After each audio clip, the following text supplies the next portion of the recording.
Today I will be talking about the need for revised bilingual intercultural education, or BIE, schools in Peru. Latin America is home to roughly 50 million indigenous speakers, making it one of the most linguistically diverse regions of the world.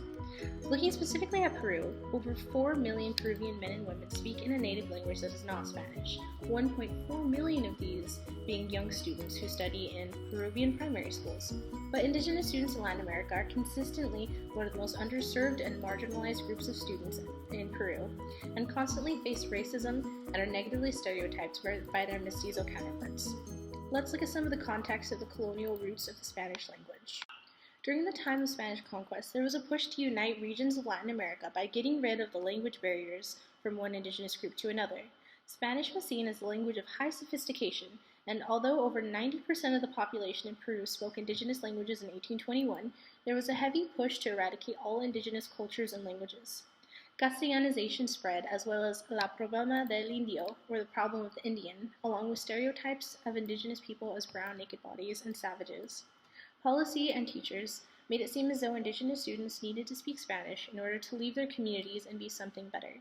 In the mid-90s, there was a resurgence of indigenous activism, and local and governmental policies finally officially recognized indigenous languages in the 1993 Constitution and adopted BIE schools in response to the activism. So what is a BIE school? According to Peruvian policy, a BIE school, or bilingual intercultural education, is a school that promotes the reinforcement of the personal and collective identity of students and sets out to form citizens who are able to develop both in their own social and natural environments by taking into account the knowledge, practices, and values of the local indigenous culture. The implementation seemed like a step in the right direction, but they are not managed well and misunderstood by many teachers.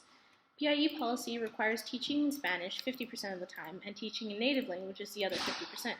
The problem is that many teachers take advantage of the classroom flexibility by prioritizing Spanish, and students are mostly taught in indigenous languages for the first few years of their primary education and slowly transition to full-on Spanish instruction by their late primary school years. Laura Valdivieso's research journal, Bilingual Intercultural Education in Indigenous Schools, criticizes the top-down approach many BIE schools take. In her research, she found that although the policy was there, most BIE schools failed to cater to their indigenous students because they only focused on the language component of BIE, completely ignoring the inclusion of relevant cultural content aside from language. One fourth-grade Quechua's teacher said that instructors needed to interculturalize the mind, and not just introduce two languages into the classroom. This relates to the concept of liberal versus critical approaches to multicultural education, where liberal approaches are superficial and simply introduce new cultures rather than delving into them and examining structural inequality like a critical approach might. In addition, the policy was vague and left actual teaching methodology unaddressed. Rodil saw schools as a site where social inequalities are reproduced and where dominant power relations maintain their power. With ill-implemented BIE policy, schools in Peru still perpetuate the dominance of Spanish language instruction and mestizo culture. BIE policy also emphasizes the importance of community involvement, which is something Dewey constantly addressed in his work, viewing schools as a social institution and an extension of public life. However, many teachers were not specifically told how to involve their community, so parents didn't know how to engage with their schools, and many didn't even know when their schools made the BIE switch. So what exactly is the problem with insufficient BIE education? Luis Lopez's paper, commissioned for the EFA Global Monitoring Report titled Reaching the Marginalized, found that indigenous literacy for people 15 years or older was only 7.2% in Peru, and a study in 2004 about national standardized tests found that 64% of students in Peru couldn't name 3 indigenous cultures. This disproportionately affects women, as Peruvian illiterate indigenous women represent 75% of the total illiterate population in Peru. Studies show that native students tend to perform badly in both languages, and native Spanish speakers in Peru are 7 times more likely to reach a satisfactory standard in reading. The study found that language policies have had a negative impact on indigenous self-esteem because they perpetuate the stereotype of the weak, silent, and demure native. But promising BIE schools have actually found that indigenous students are highly extroverted and have higher self-esteem when their cultures are recognized in the classroom. These students have also been found to develop confidence to face discrimination outside of their community. Time for School's article, Who's Being Left Behind, referenced the United Nations Millennium's Development Goals that set targets for education by the year 2015.